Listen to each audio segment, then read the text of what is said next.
हर सवाल का जवाब है कुरान में। आइए जानें कुरान की रोशनी में आपके पूछे गए सवालों के जवाब। सिग्मा न्यूज के खास कार्यक्रम सवाल जवाब में। अस्सलाम वालेकुम वरहमतुल्लाह वबरकातुहू। मैं आपका दोस्त और host Faizan Ahmed Khan Sigma news के जानिब से आपके लिए प्रोग्राम लेके आ रहे हैं सवाल और जवाब कुरान और हदीस की रोशनी में। आज हमारे मेहमान मौलाना हम्माद करीम नदवी साहब हमारे साथ मौजूद हैं और हमारे होस्ट आफ्ताब आलम खान और मैं खुद फैजान अहमद खान इस प्रोग्राम में मौलाना हम्माद करीम नदवी साहब का खैर मकदम करते हैं। मेरे दोस्तों, आपने जो सवाल कुरान और हदीस की रोशनी में मौलाना हम्माद करीम नदवी साहब से पूछे हैं उसका माकूल जवाब देने की उन्होंने कोशिश करी है। आप तक इस सारे एपिसोड पहुंचते रहें उसके लिए आपको लाइक और सब्सक्राइब का बटन दबाना होगा। आपने जो भी सवाल पूछे हैं उसका जवाब, माकूल जवाब हमारे मौलाना हम्माद करीम नदवी साहब ने कुरान और हदीस की रोशनी में देने की कोशिश करी है ताकि आपके दिलों को बहुत सुकून मिले उन जवाबों से। तो आइए, आपके इंतजार की घड़ियां खत्म हुई, हम शुरुआत करते हैं अपने पहले एपिसोड की सवाल और जवाब कुरान और हदीस की रोशनी में। अस्सलाम वालेकुम वरहमतुल्लाहि वबरकातुहू। वल अस्रि इन्नल इंसाना लफी खुस्र इल्लल्लज़ीना आमनू व अमिलुस्सालिहाति व तवासौ बिल हक़ व तवासौ बिल सब्र।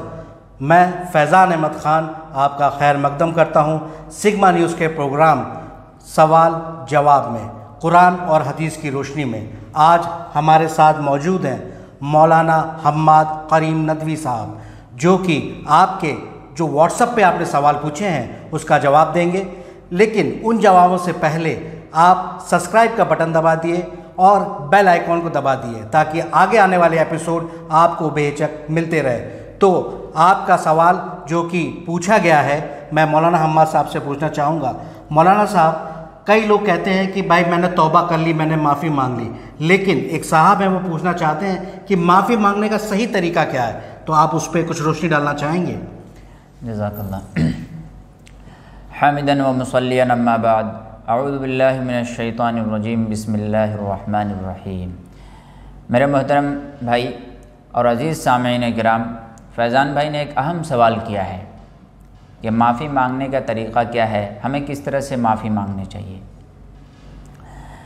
मेरे मोहतरम दोस्तों, ये एक ऐसा अमल है कि जो हर मुसलमान के लिए और हर कस व नाकस के लिए बहुत ज़रूरी है कि ज़िंदगी में हमें लोगों से माफ़ी मांगनी चाहिए ताकि हमें इस दुनिया से रुखसत होने से पहले पहले हमारे नामे आमाल में कुछ ऐसा न रह जाए जिसकी वजह से हमें आखिरत में दुश्वारी का सामना करना पड़े। बेशक। और अल्लाह के सामने हम इस हाल में हाजिर हों कि हमारे ऊपर किसी का कर्ज़ हो और हमारे ऊपर किसी का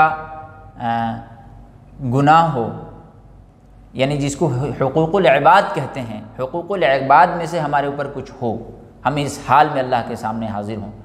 ये बड़ी शर्मिंदगी और नदामत की बात होगी। मेरे मोहतरम भाई, अभी उन्होंने सवाल किया कि माफ़ी मांगने का तरीक़ा क्या है। जी, माफ़ी मांगने का एक तरीक़ा ये है कि हम जब भी किसी से मुलाकात करें और उनसे हमारे मामलात हों, हमारा उनसे मिलना जुलना बारहा रहा हो और कुछ ऐसी बातें हों जो उनसे हम शेयर किए बग़ैर, जो उनको बतलाए बग़ैर उनसे हम माफ़ी मांगना चाहते हों। ये ज़रूरी नहीं कि हम सारी तफसील बताएं कि भाई हमने आपके ताल्लुक़ से बदगुमानी कर ली, ठीक, हमने आपके पीछे आपकी बुराई कर दी। ये तफसील बताने की ज़रूरत नहीं है। बेशक। हमें सिर्फ इतना कह दें कि भाई हमारे ऊपर आपके कुछ हुकूक़ बनते हैं, हमारे ज़िम्मे आपके बहुत सारे हुकूक़ होंगे जो हमें नहीं याद हैं, या हो सकता है कि बहुत सारे ऐसे हुकूक़ हैं जो हमें याद हैं, बलाए मेहरबानी आप हमें माफ़ फरमाइए। अल्लाह ताला आपको इसका अजर देगा। इसके मुताल्लिक़ अल्लाह के रसूल सल्लल्लाहु अलैहि वसल्लम की एक हदीस है, हज़रत अबू हुरैरा रज़ियल्लाहु अन्हु हदीस के रावी हैं, फरमाते हैं कि लोगों पर रहम करो, अल्लाह ताला तुम पर रहम फरमाएगा। बेशक। और लोगों को माफ़ करो, अल्लाह ताला तुम्हें माफ़ फरमाएगा। कुरान करीम में अल्लाह ताला इरशाद फरमाता है, قل یا عبادی الذین اسرفوا علی انفسہم لا تقنطوا من رحمت اللہ، کہ ہمارے وہ بندے جنہوں نے گناہ کیے، راتوں کو گناہ کیے، دن میں گناہ کیے، وہ ہماری رحمت سے مایوس نہ ہوں۔ تو پتہ یہ چلتا ہے کہ اللہ تعالیٰ معاف کرنے کو خوب پسند فرماتا ہے۔ بے شک۔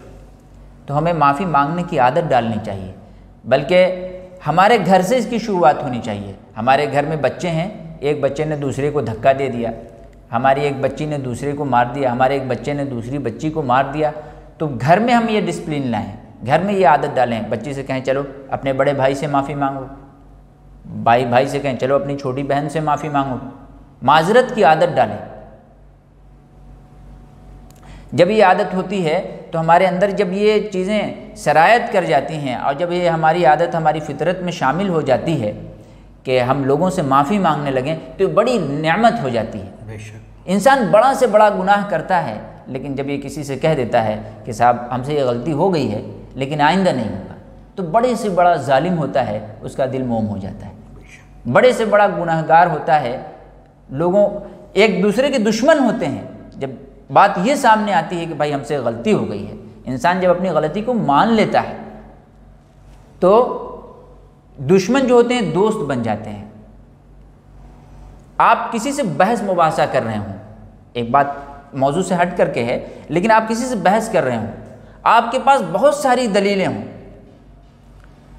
آپ دلیل دے کر کے کہ ہم جو بول رہے ہیں بالکل پرفیکٹ بات ہے، آپ 100% حق پر ہیں، لیکن آپ اپنی بات ثابت تو کر لیتے ہیں لیکن سامنے والے کو ہار جاتے ہیں۔ بے شک، بالکل واجب بات کہی آپ نے۔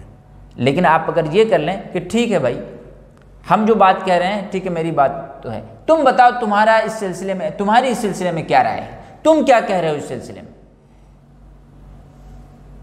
تو جب وہ بات کہتا ہے اور محبت اور پیار کے انداز میں جب گفتگو کرتے ہیں، اور یہ جذبہ ہوتا ہے کہ ہمیں سامنے والے کو ہرانا نہیں ہے بلکہ اس کو جیتنا ہے، تو پھر ہم اس کو جیت لیتے ہیں، بے شک، پھر وہ ہمارا ہو جاتا ہے۔